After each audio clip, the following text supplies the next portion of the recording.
Bonsoir à vous, chers auditeurs. Vous écoutez un nouveau coup critique et cette fois-ci, au lieu d'être avec Raphaël, je suis avec Elia et Mika. Comment vous allez tous les deux? Bah, ça va très bien et toi? Ah bah écoute, moi ça va de manière fantastique en ce moment. Mika, toi la forme? Impeccable. Impeccable. En plein Impeccable. Ah, déménagement, plein de trucs, plein 2 de nouveaux trucs. tafs. Non, on est trop bien. Ah, bah la nouveauté, y a que ça de vrai, hein, si je puis dire. Et à propos de nouveautés, aujourd'hui on est là pour vous parler, mais vous avez vu le titre de toute façon de cet enregistrement, de vous parler de Arcane, qui est une série télévisée d'animation américano-française produite par Riot Games et qui prend place dans l'univers du jeu vidéo très très très très célèbre League of Legends. Elle est diffusée à l'international sur Netflix depuis le 6 novembre 2021 et je ne peux m'empêcher de remercier la page Wikipédia que je suis en train de lire en ce moment même. Mais du coup, déjà, je vous propose qu'on parle un petit peu de votre rapport à League of Legends. Est-ce que vous connaissez? Est-ce que vous connaissez pas? Toi, Mika, je crois que tu as pas mal joué à TFT, il me semble, c'est ça? Ouais, et puis dans mes jeunes années, à une époque sombre et lointaine, je suis repassé sur mon compte LOL il y a pas longtemps, je me suis rendu compte que c'était pas si vieux, mais quand même 2015, 2016, Ouais. 2017, j'ai fait 3 grosses années de League of Legends, à plein temps, à une époque où on jouait beaucoup avec des potes, c'était l'époque où l'e-sport était vraiment, était un truc important pour nous et qu'on regardait les compétitions, où ça commençait à prendre de l'ampleur, où l'Europe avait encore une place et n'était pas Ouais. démolie par les Chinois et les Coréens.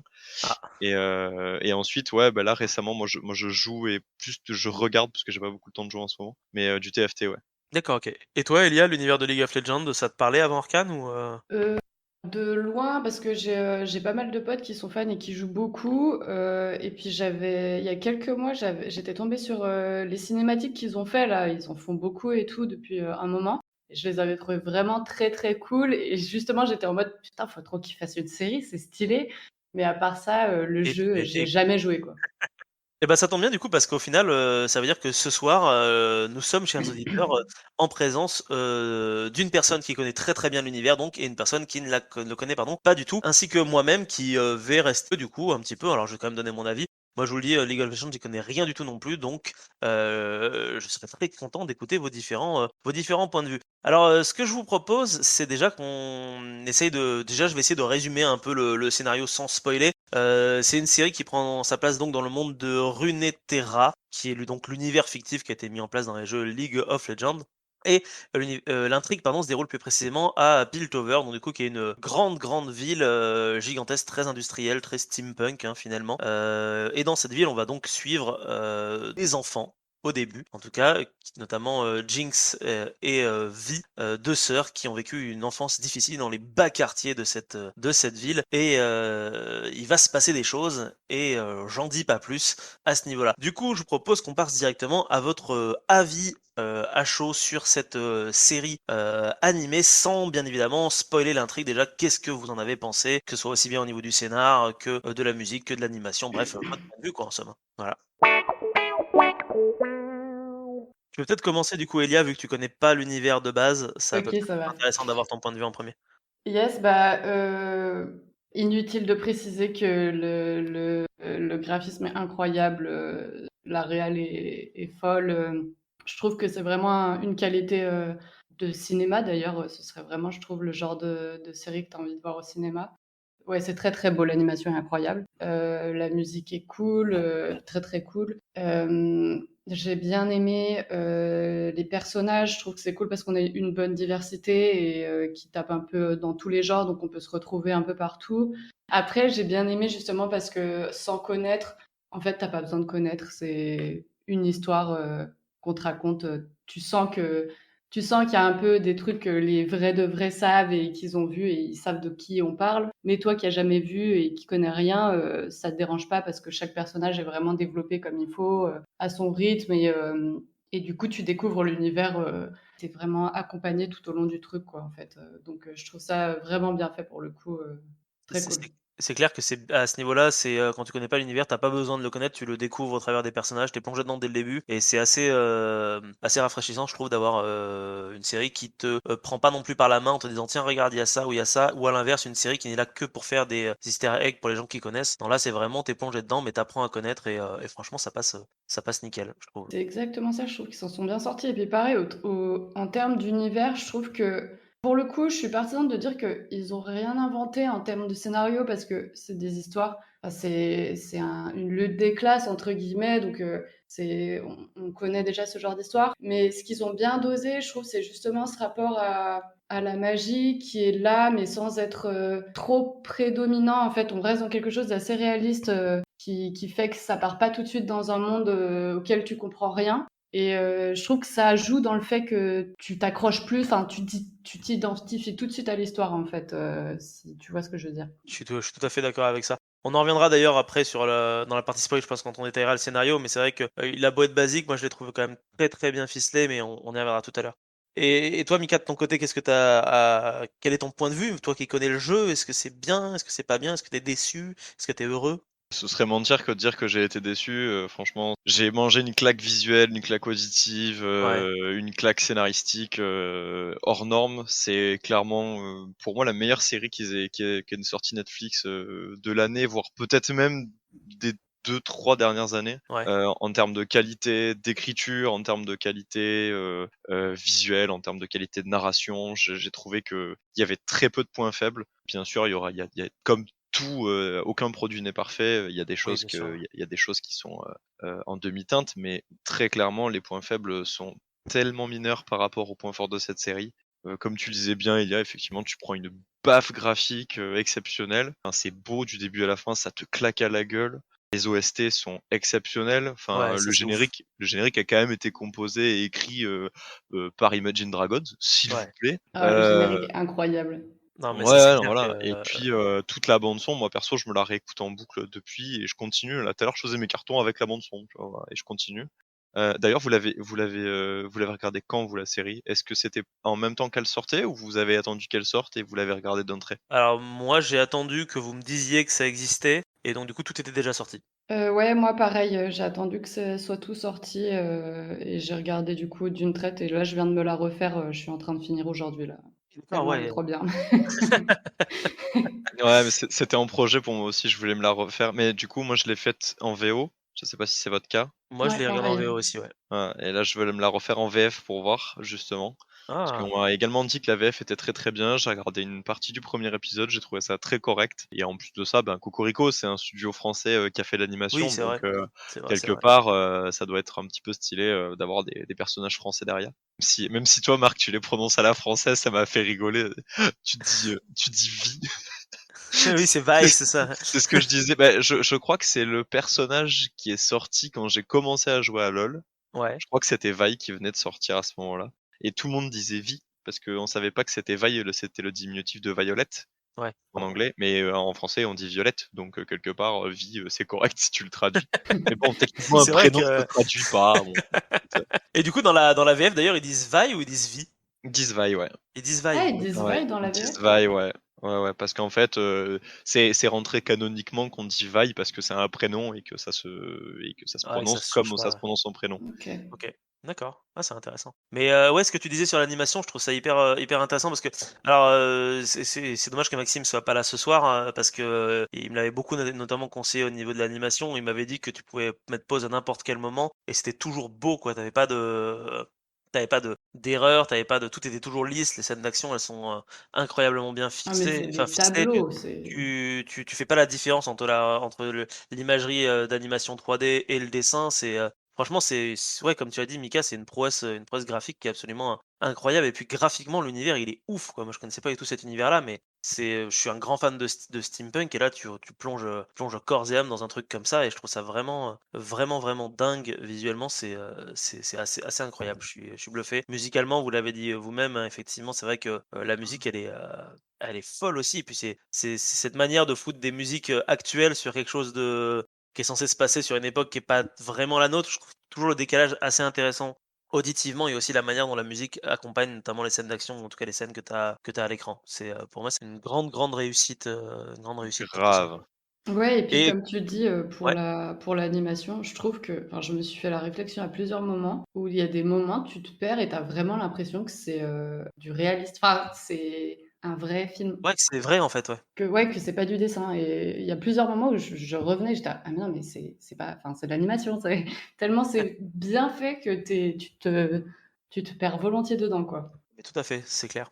C'est clair et puis les designs des personnages sont ouf. On dirait des voix, on dirait comme tu dis, on dirait des vraies personnes, quoi. Il y a pas ce côté, «animé» entre guillemets à la japonisant, quoi. Tu as vraiment l'impression d'avoir un graphisme, proche du réel, ouais. C'est, Ouais, les émotions sur les visages sont ultra justes. Enfin, il y a vraiment, ah, ils ont su capter des trucs, c'est enfin ça, des mais détails, quoi. limite des fois tu te demandes c'est pas de la motion capture ou de la performance capture, mais en fait non, c'est Ouais, vraiment que de l'animation, quoi. Tu pas d'humain qui mime, quoi ouais, et carrément. c'est assez ouf. Et toi Mika, du coup, par rapport aux jeux vidéo, ça respecte bien l'univers, il y a pas de souci à ce niveau-là, Alors, moi j'aime beaucoup le lore de League of Legends, mais je t'avoue que quand j'ai pris la série, j'en avais un peu rien à foutre Ouais, parce que, c'est pas du tout ce qui m'a importé. ouais, Quand j'ai allumé la série, moi j'ai regardé l'histoire de Popo et Vi et puis c'est tout. Parce que, ensuite, il y a des gens qui ont dit: «Oui, mais c'est pas exactement ça, oui, mais Zone, c'est pas pareil. Ah, mais Piltover, il y a pas ci normalement. Ah, mais ouais, Jace, en fait, on s'en fout.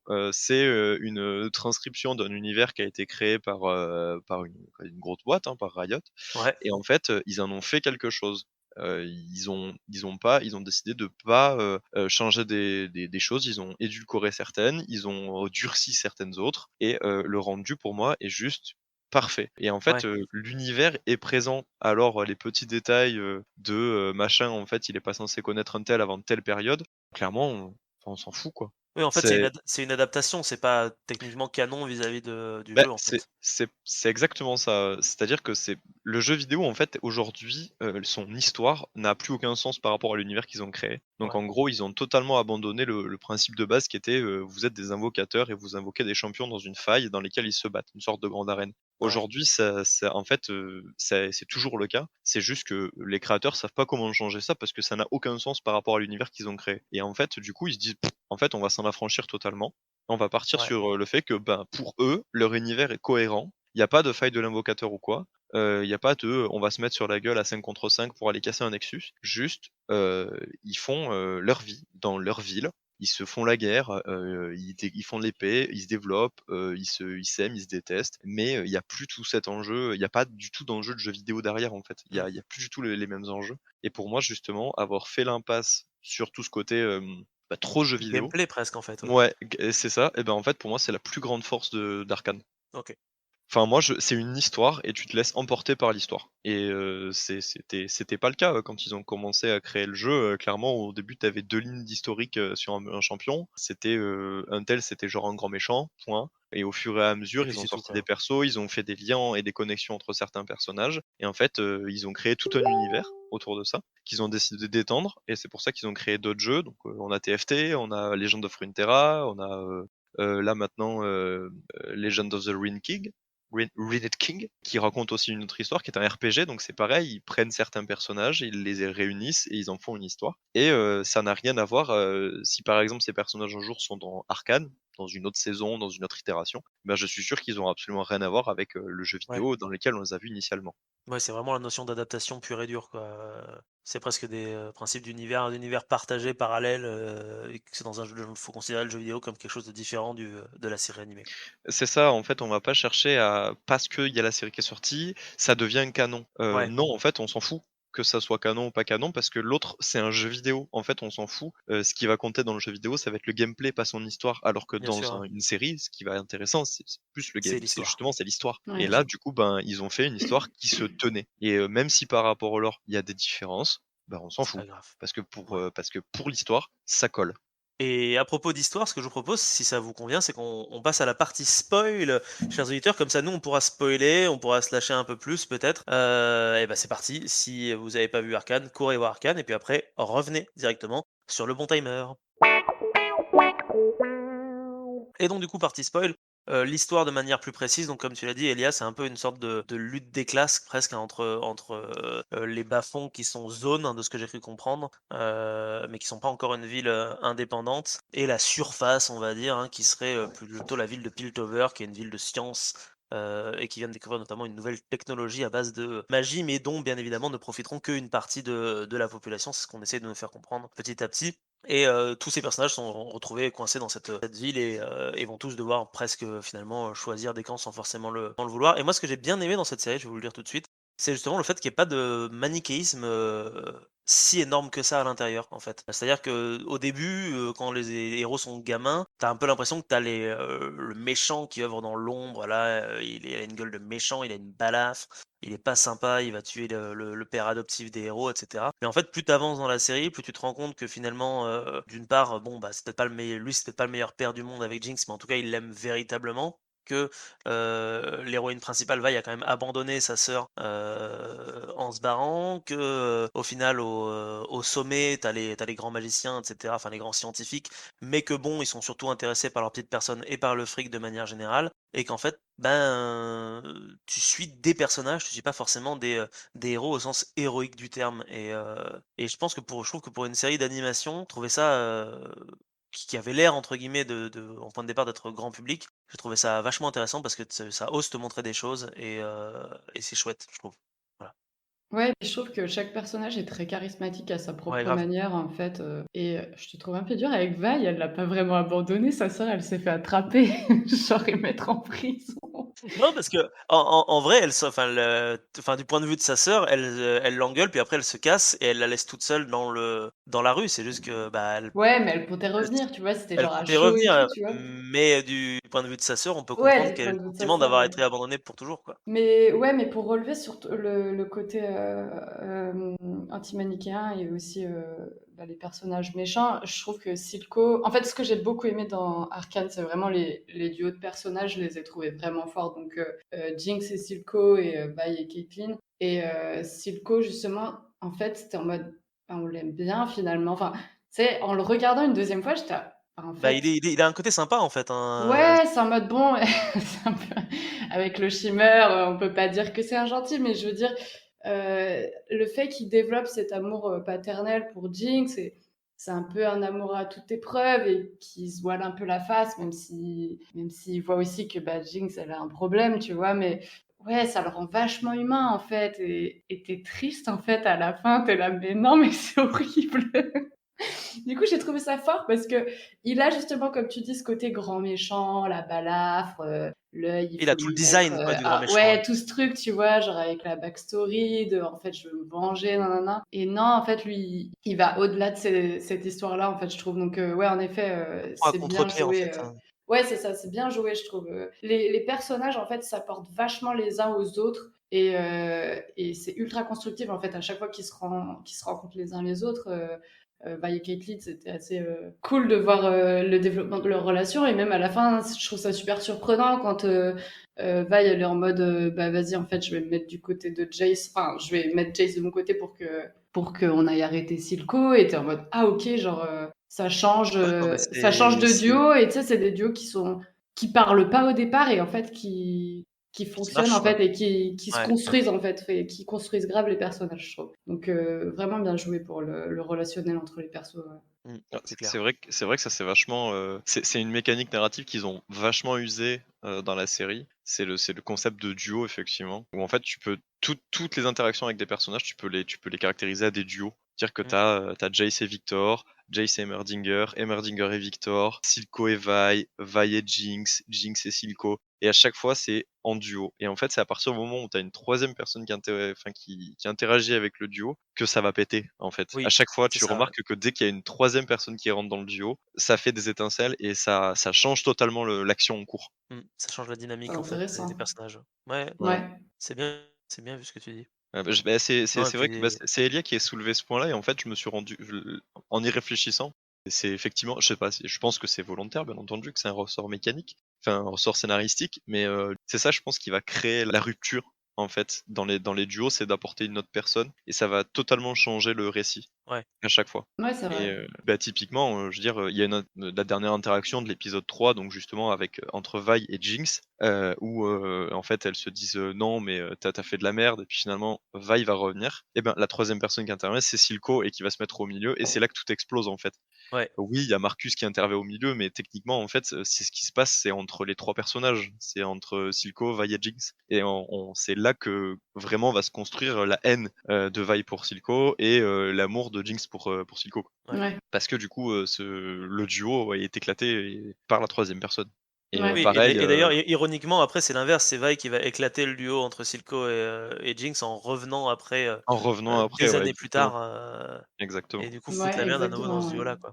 Ouais, c'est non, mais ça. c'est bien vu, effectivement, c'est une mécanique scénaristique qui est très intéressante, surtout quand tu as autant de personnages à traiter, parce qu'au final, tu as quand même beaucoup de personnages principaux et ils sont presque tous autant, développés les uns que les autres, hein, et ça reste quand même, toujours, quelque chose de fort quand même pour une série qui arrive même à rendre certains personnages secondaires attachants et à comprendre les motivations. Tu parlais de Marcus tout à l'heure, bon, qui est le flic corrompu de base, mais qui a quand même une vie de famille et cetera. Tu peux potentiellement comprendre un peu ses motivations, ou même des personnages comme le alors je sais plus comment elle s'appelle, mais c'est le garde du corps la garde du corps plus ou moins de Silco, qui est un peu tiraillée entre le fait C'est de Célica. Vika. Jinx fout la merde, est-ce qu'elle va le trahir ou pas?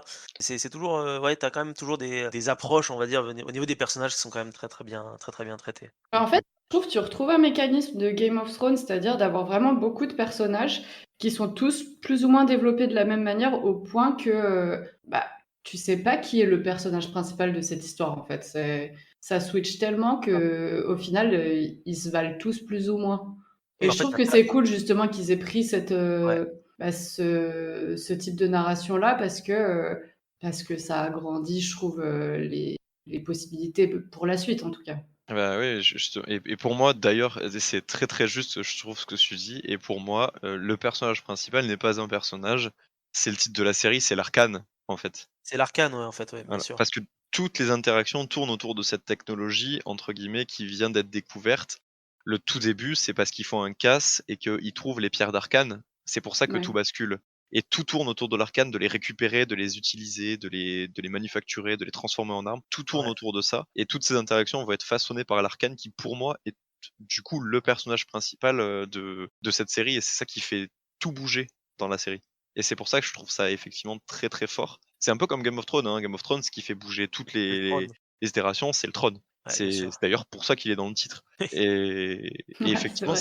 ça marche très très bien parce que du coup, tu peux t'intéresser aux histoires et tu sais que le personnage principal, eh ben c'est pas un personnage, tout va tourner autour de ça et tu vas juste suivre des petits électrons qui vont graviter autour de cette grande magie pour essayer de s'en accaparer les pouvoirs, le comprendre. Enfin, chacun a sa propre vision de l'arcane et ensuite, bah, à côté de ça, on va développer les petites histoires. Et je trouve qu'effectivement, c'est super intelligent d'avoir pris une narration à la Game of Thrones quand t'as autant de personnages à introduire. Ouais, bien sûr. Ouais, clairement.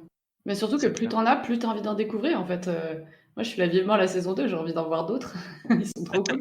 Il y en a certains qui vont, je pense, apparaître. Il y en a certains qui Ouais. sont un peu teasés et je pense qu'on va voir on va avoir certaines têtes connues pour les Loliens. Il y en a certains qui vont apparaître, qui sont déjà plus ou moins montrés Ils d'ailleurs. sont teasés, c'est ça, plus ou Ah bah moins, il y en a certains qui sont même plus que teasés puisqu'ils apparaissent en fond, en fond? en arrière-plan. On les D'accord. voit clairement, on les distingue. OK. Donc il y en a certains que je pense on retrouvera en saison 2. Mais moi la vraie question que je me pose pour une saison 2, parce qu'il y aura une saison 2, elle a déjà été annoncée. Pour Ouais. ceux qui nous écoutent et qui se sont dit putain vraiment j'ai adoré Arcane, il y aura une saison 2. La question c'est de savoir, et c'est là pour moi la grande énigme de Arcane saison 2, c'est est-ce que ça va être une suite de ce qui pourrait tout de Ah! même être le cas, est-ce que ça va être une suite de l'histoire de Jinx et Vi, enfin du coup de l'Arcane en elle-même, ou est-ce que ça va être totalement ailleurs? Parce que l'Arcane, pour ceux qui ne le savent pas, donc là c'est mon petit côté lore, voilà que justement on peut avoir on peut avoir des débats là-dessus.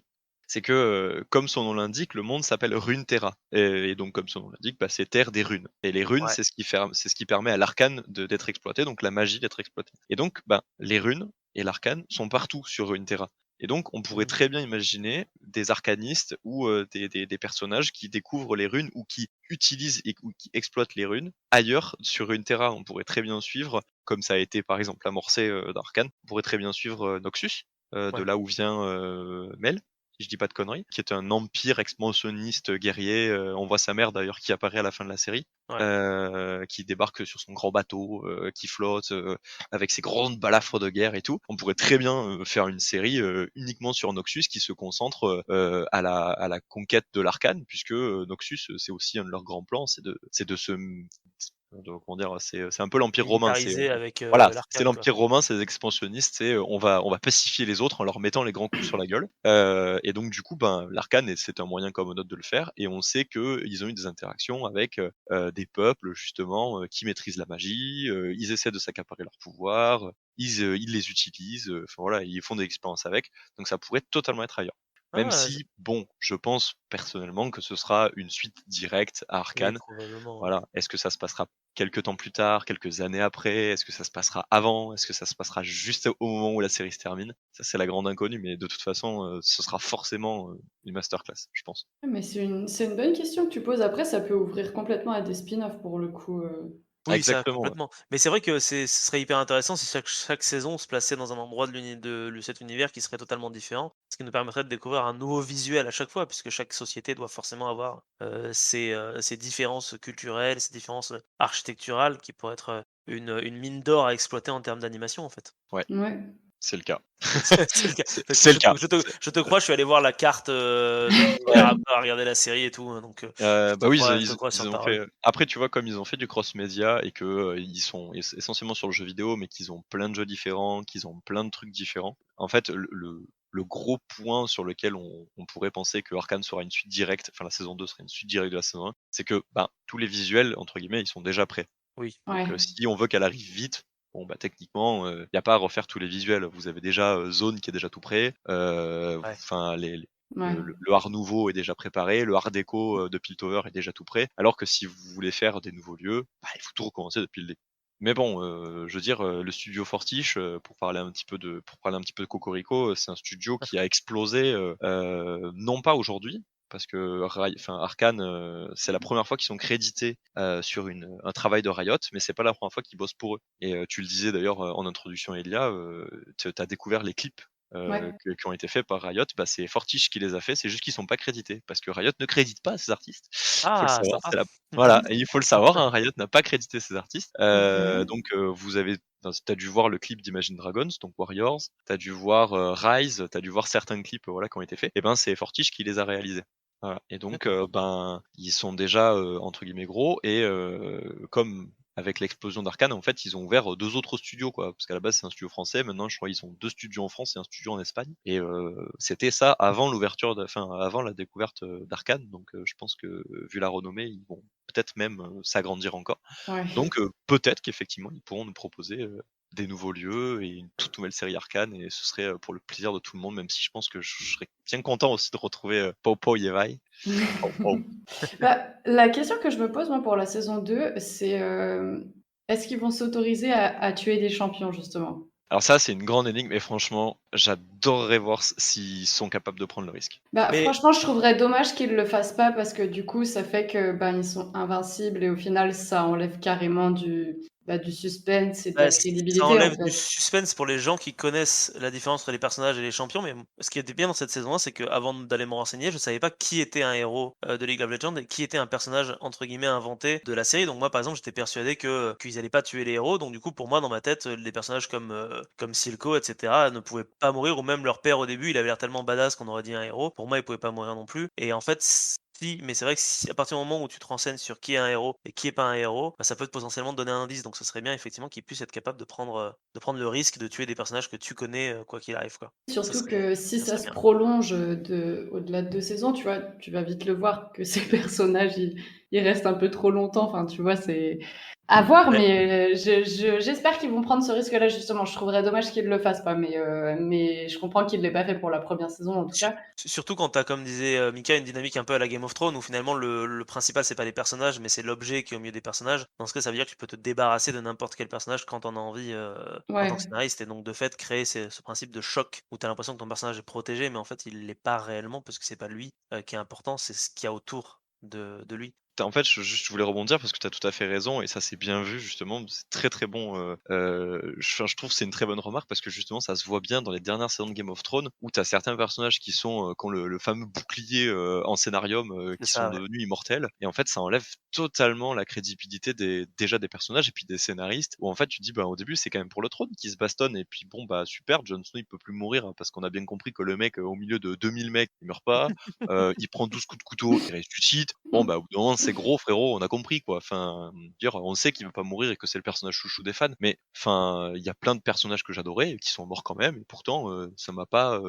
J'étais quand même content de la série, quoi. Et puis, Ouais, bien mais tu sûr, vois, ouais. genre, ils ont plus voulu prendre de risques et ils ont oublié que c'était le trône de fer au centre et pas Et pas justement tel personnage, quoi, en et pas fait. tellement les personnages, quoi. Donc, Ouais. moi, je suis désolé, mais à partir du moment où, bon, je vais pas spoiler Game of Thrones parce que c'est pas du tout le sujet, mais je veux dire, à partir du moment où tu oublies que ton personnage principal, c'est le trône de fer et non plus les personnages qui vivent à l'intérieur de cet univers, ben pour moi, tu perds l'âme de la série. Et Ouais, tu t'es perdu en chemin, quoi. j'espère que les showrunners et les scénaristes de Riot ne perdront pas de vue que bah, la série s'appelle Arcane et pas Powder et Vai, quoi. Ouais. Ouais, Je le souhaite, quoi. ouais, Et, ouais, clairement. et d'ailleurs, pour recentrer un peu le débat sur la série en elle-même, j'aurais été curieux de savoir parce qu'il y a quand même des arcs narratifs qui sont présents hein, au sein de cette série, et j'aurais voulu savoir quel était votre arc narratif que vous avez préféré, quel était votre binôme finalement que vous avez préféré suivre au cours de cette série. Parce que comme tu l'as dit, Mika, il y en a eu beaucoup des binômes. Mmh. Vas-y, Elia, je suis sûr que tu as quelque chose en Ah, tête. attends, je suis en train de réfléchir. Bah, je sais pas, moi, comme je vous disais, les deux binômes que j'aime beaucoup, c'est vraiment Jinx et Silco et Caitlyn et Vi. Bon, c'est les plus obvious. J'ai bien aimé le duo Jace et Victor, parce que j'ai vraiment beaucoup aimé le personnage de Victor. Pareil, Je le justement, trouve très très cool.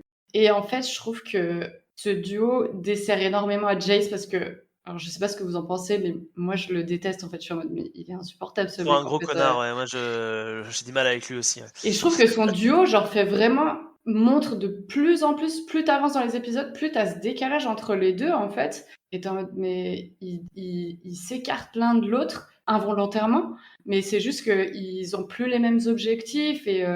Et Victor, bah, il le dit à la fin, il est en mode, bah non, mais on n'est pas des soldats, on est des scientifiques, on avait toujours dit ça. Et tu vois, enfin, c'est cool parce que du coup, tu vois l'évolution enfin, tu vois les évolutions des deux par rapport à ce duo-là. Et ouais, j'ai beaucoup aimé ce qu'ils ont réussi à faire avec ça. Et justement, aussi ce côté, comme tu disais, anti-manichéen, où bah, Victor, vers la fin, il a recours à des trucs où tu sais pas trop dans quoi il est en train de s'embarquer. Et ouais, tu sais pas trop de quel côté il va retomber, quoi. Alors que ça part d'une bonne intention et aussi il y a quelque chose de très légitime au fait qu'il a envie de vivre et qu'il a envie de sauver sa vie par rapport Bien sûr, bien sûr. à sa maladie ou ses problèmes de santé, Et quoi. ouais, justement, je trouve que c'est un personnage, Victor, qui est très intéressant, qui est assez secondaire au début, qui prend un peu plus d'ampleur, mais et malgré le fait qu'il soit secondaire, je le trouve assez bien développé, mais justement, ça m'a un peu frustré parce que j'aurais voulu qu'il le soit justement un peu plus développé. C'est-à-dire que si je devais chipoter, parce que les auditeurs le savent, je chipote toujours. Je pense qu'il y a un seul détail, moi, qui m'a un peu saoulé, c'est que, enfin saoulé vite fait, hein, c'est pas vraiment saoulé, le terme est pas exact, mais c'est que justement dans le développement, je pense, du personnage de Victor, le développement psychique, il y a ce moment où en fait, du fait de ses expériences, il va tuer une de ses étudiantes sans le faire exprès. Et en fait, j'ai senti que les scénaristes avaient essayé de temps en temps de nous placer cette étudiante-là qui a l'air d'être amoureuse de lui, etc. Mais elle a tellement zéro, on va dire, dialogue avec le personnage de Victor. Je crois que ça doit avoir 2-3 à tout péter sur 8 épisodes. Que, en fait, au final, quand elle meurt, bah, j'ai rien ressenti. Et du coup, en ressentant rien, je me suis dit que le personnage de Victor devait être un peu, bah, devait pas forcément en avoir quelque chose d'autre. Enfin, il est triste d'avoir tué quelqu'un, mais ça a pas tant d'impact que s'il avait tué quelqu'un qui était important pour lui, je trouve. Et il y a juste ce petit truc-là qui moi m'a chiffonné personnellement. Après, c'est du chipotage, hein, voilà, c'est vraiment Bah, juste parce qu'il faut dire des trucs négatifs. je trouve que Mais, c'est mais voilà. intéressant ce que tu dis parce que justement, alors moi la première fois que je l'ai regardé, j'avais même pas capté qu'on l'avait vue avant cette meuf. J'étais en mode: «Mais Ouais. c'est qui?» genre, en la regardant une deuxième fois, du coup, j'étais: «Ah mais si, on la voit dans quelques épisodes en fait» et justement, je trouve que c'est intéressant que ce soit enfin pour débattre sur ce que tu dis et c'est pas par esprit de contradiction, mais ça me fait penser justement que je trouve que en fait, c'est intéressant que ce soit un personnage dont on s'en fout un peu et dont Victor se fout un peu parce qu'en effet, il la remarque pas en fait. Parce que ça exacerbe aussi ce côté de en fait, cette meuf est amoureuse de lui, il la connaît pas, elle travaille avec lui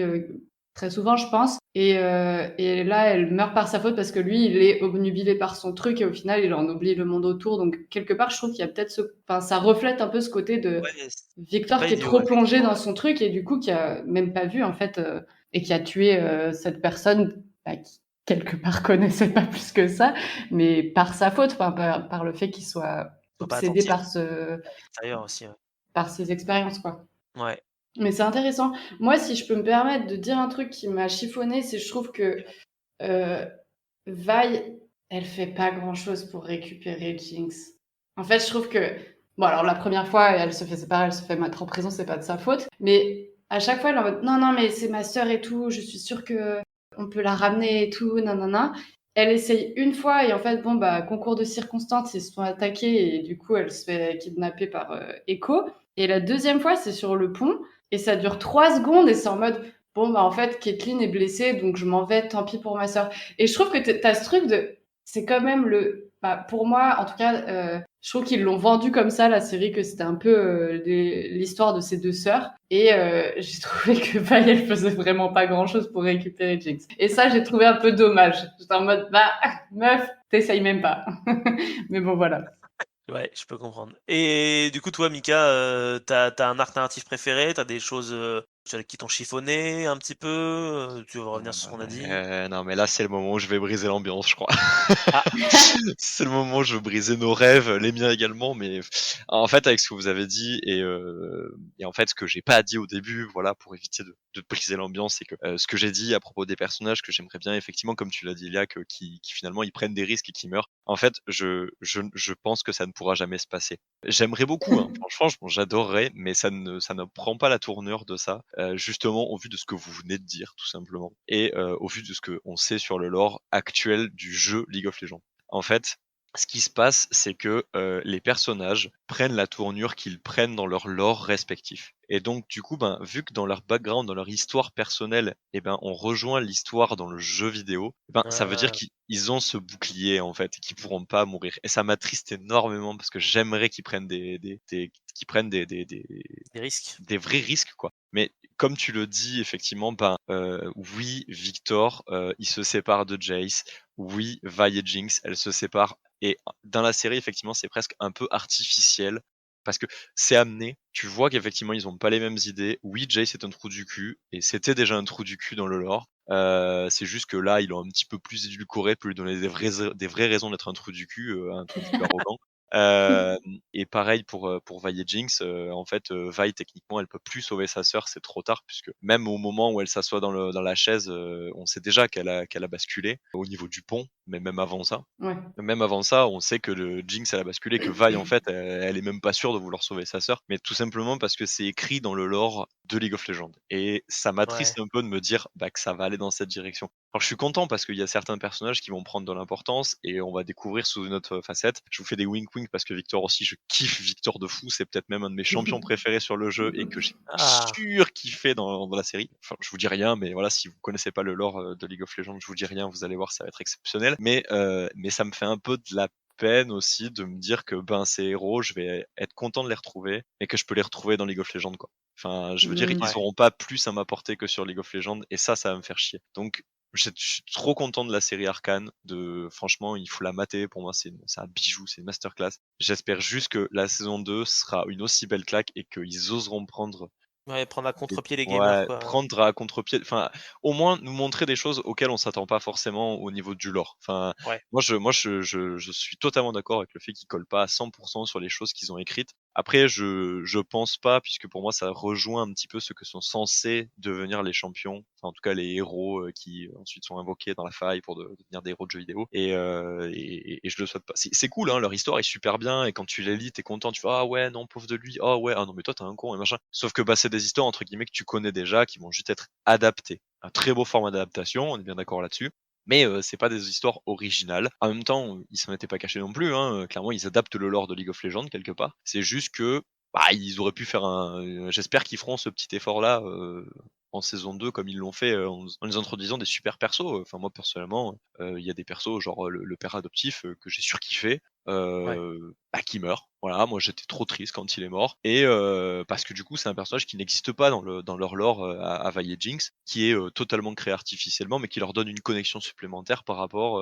Je trouve ça que c'est super chouette. Voilà. Après, pour ceux qui ont un petit peu regardé entre les lignes et qui ont vu dans l'épisode 9 qui c'est qui était accroché dans le laboratoire de Singed, ben, Singed. Bon bref, personne ne sait jamais comment prononcer ce pseudo, enfin ce perso. Voilà, certains l'auront reconnu, mais peu importe, ça j'ai trouvé que c'était des super additions, il y a plein de choses qui sont super bien, mais malheureusement, comme on le dit, ben, j'espère juste que prendront des risques dans la saison 2 et qu'ils oublieront pas que ils ont fait un super boulot avec la saison 1 et je veux pas qu'ils sabotent dans la saison 2. Mais pour du coup répondre à ta première question initiale, c'était qu'est-ce que j'ai le plus kiffé dans la série. Il y a plein de moments que j'ai adoré dans la série, en fait parce que tu sens que Fortiche, c'est un studio qui a fait des clips pour Riot et Ouais. ça se ressent énormément. C'est vrai qu'il y a un côté très clip. Grave. Ouais, t'as Ouais. l'impression des fois de mater un clip pendant 10 minutes parce qu'il y a certaines scènes qui sont construites comme des clips de musique et c'est d'ailleurs des clips de musique. Bah oui, c'est ça. Je Très pense à clairement.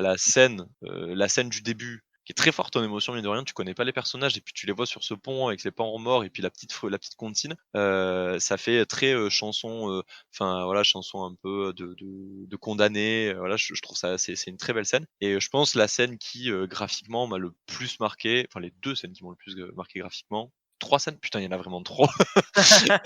C'est la scène des retrouvailles en fait entre Jinx et Vi, avec cette musique de Woodkid Sur qui est Woodkid, exceptionnelle, ouais. Hired Guns, Hired Guns qui est exceptionnelle. Franchement, moi je me la remate à H24, je trouve ce passage vraiment trop beau. Et le combat entre Echo et Jinx que je trouve Ouais, magistral. de Enfin, ouf. vraiment, il est trop beau, c'est une giga claque graphique. Et en fait, ouais, du coup, ça rend vraiment les pour moi, en fait, ce sont ces moments de clip-là, ces choses-là où justement tout bascule parce que du coup, tu as des interactions avec les personnages que tu n'avais pas avant. Ouais. Dire Echo et Jinx, t'attends 9 épisodes, enfin 8 épisodes ou 7 épisodes 7 épisodes avant qu'il y ait une vraie interaction entre eux parce que tu les vois effectivement quand ils sont petits et tu sens qu'ils sont potes quand ils sont petits. Et en fait, tu Ouais. découvres toute leur enfance en fait à être des potes dans ce clip où justement ils s'affrontent et je trouve que c'est magistral, c'est trop bien écrit, c'est trop bien Ouais, fait, c'est clair. c'est trop bien designé comme c'est fait. Et il y a plein de trucs comme ça, des petits moments de petits clips où justement en fait Ouais. ils transmettent tellement de trucs en 2-3 minutes que t'as pas besoin d'avoir des épisodes qui durent 4h30 en fait. T'as pas Et besoin puis d'avoir c'est une prouesse de réalisation parce qu'au final, c'est à la fois d'écriture et de réalisation parce que du coup, tu te sers, de ta mise en scène de clip, de ta musique, oui, juste pendant un court instant pour faire passer une émotion et faire comprendre tellement de choses au public que tu as oui, pas c'est ça. besoin de l'expliquer. C'est vraiment le principe du show don't tell quoi. Tu montres, tu Exactement. n'expliques pas quoi et ça, c'est ouf. Exactement. Exactement. Et pour moi, vraiment, c'est la force de cette série, c'est qu'elle utilise énormément le show don't tell. Et franchement, des fois sur des courts moments, enfin le passage où il y a Victor qui est en train de crever devant la rune, et pendant que Mel et Jay se tapent la meilleure barre de leur vie, et ce passage entrelacé entre les deux personnages où en fait tu te rends compte que ben oui, il y a une fusion des corps, mais pour deux trucs qui n'ont rien à voir et pour deux Ouais, ça va personnages pas qui pareil sont du tout le liés monde. par l'amitié et que tu vois que du coup c'est grâce à ce clip que tu vois vraiment que il y en a un qui s'attache au réel et il y en a un qui s'attache en fait, enfin il y en a un qui s'inscrit dans le monde réel, le monde politique, et un qui s'inscrit dans le monde magique, scientifique, pour lequel il a donné toute sa vie au sens propre du terme, puisque Mmh. du coup il va jusqu'à lier sa vie à ça, alors que Jace va lier sa vie aux personnes, en fait, aux humains, et tu vois vraiment c'est là que va s'opérer la rupture. Et je trouve que c'est magistral. Ouais, non, Voilà. c'est clair. C'est beau. C'est clair, c'est clair. Très beau. Très, très beau.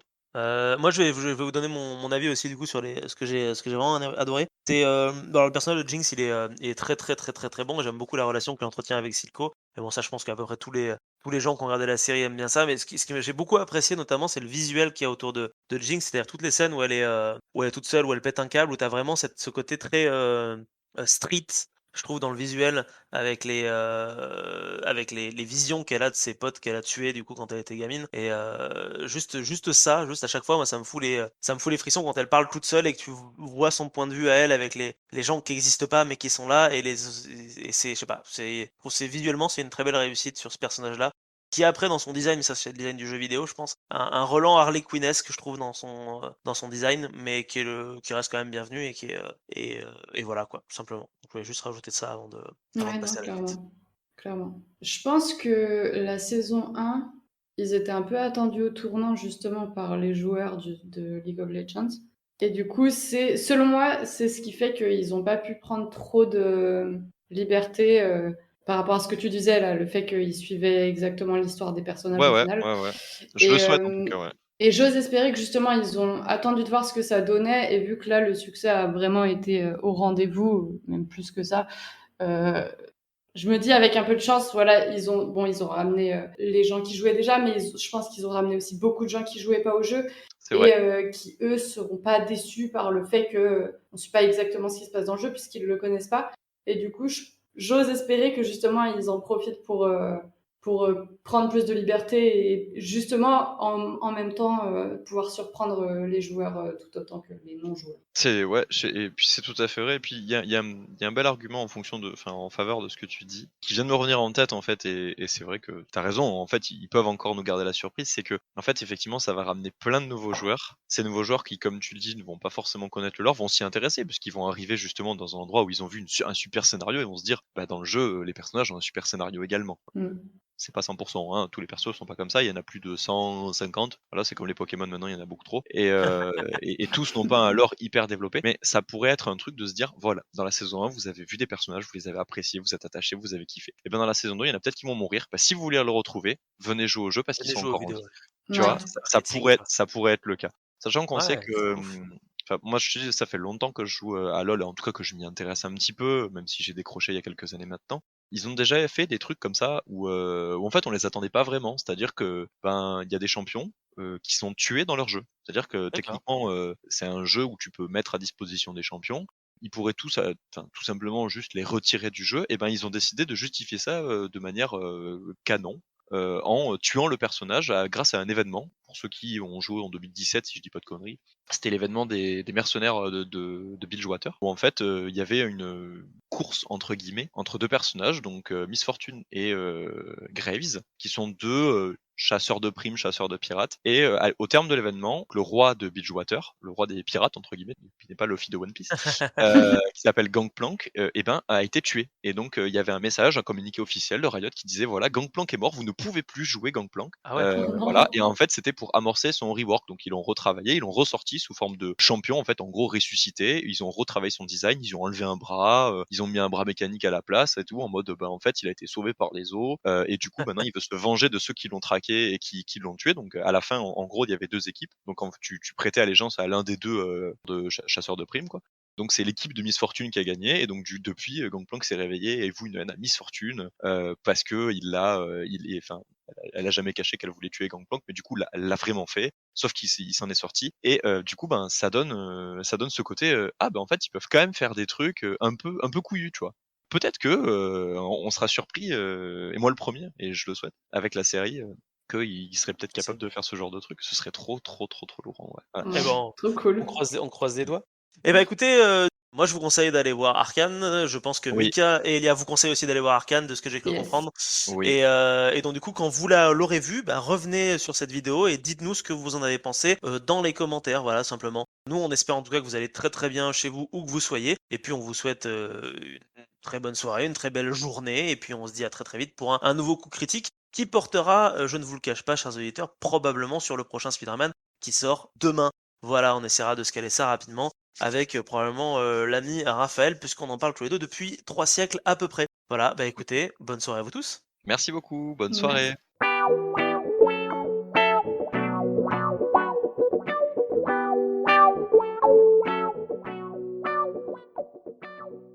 Bonjour, bonsoir. Bonjour, ça va? Bonsoir. Oui, oui, ça va. C'est juste que on est dans les préparatifs du déménagement. Bon. Pas de soucis. Putain, Marc, on dirait que tu vas finir à l'hôpital. Pourquoi? T'es là. Pas de soucis.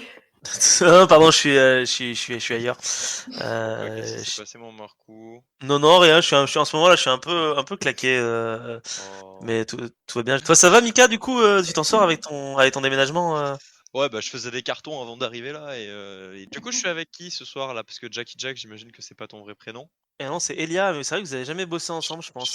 Ouais, je crois pas et je me souviens pas avoir fait un DTDR avec toi non Et plus. non, non, Donc, non, bah du coup, Elia, Non. je te présente Voilà. Michael, et Michael, je te présente enchanté. Elia. Bonjour. Enchantée. Bonjour. Voilà. Bonjour. Bon, bah du coup, j'ai vu que tu avais lancé mis un message au cas où des gens veuillent nous rejoindre. Je me suis dit que de toute façon, tu aurais pas le temps. Je me suis dit, je prends les devants. De toute Ah ouais, non, façon, mais si vous avez t'as. pas répondu au doodle, c'est que. Oui, c'est que je pense que ça allait brancher pas, mais on sait jamais, Non, mais t'as bien fait. tu m'as fait trop rire, Mika, le truc de... Ah, mais il y a que nous, je croyais qu'on était 600 et ça m'a dit, Mais putain, mais c'est oui. vrai, en plus, tout le J'ai monde cru avait qu'on dit allait ouais, finir à 20. trop chaud, mais carrément. Et genre, en fait, je pense que personne n'était dispo aujourd'hui, c'est tout.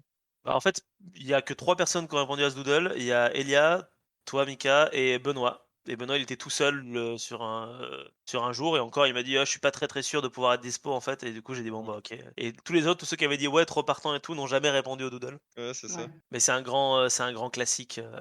Moi, je suis Bah, content que tu l'aies fait, parce que du coup, ça m'a permis de caler une date. Merci Marc de tout ce que tu fais pour nous. Tu es trop bon pour nous. Putain, le Pas du pauvre. tout. On te le dira jamais assez. Ah, allez, on va s'y jeter. Allez, c'est parti. 1, 2, 3, 4, 5, 6, 7, 8, 9, 10.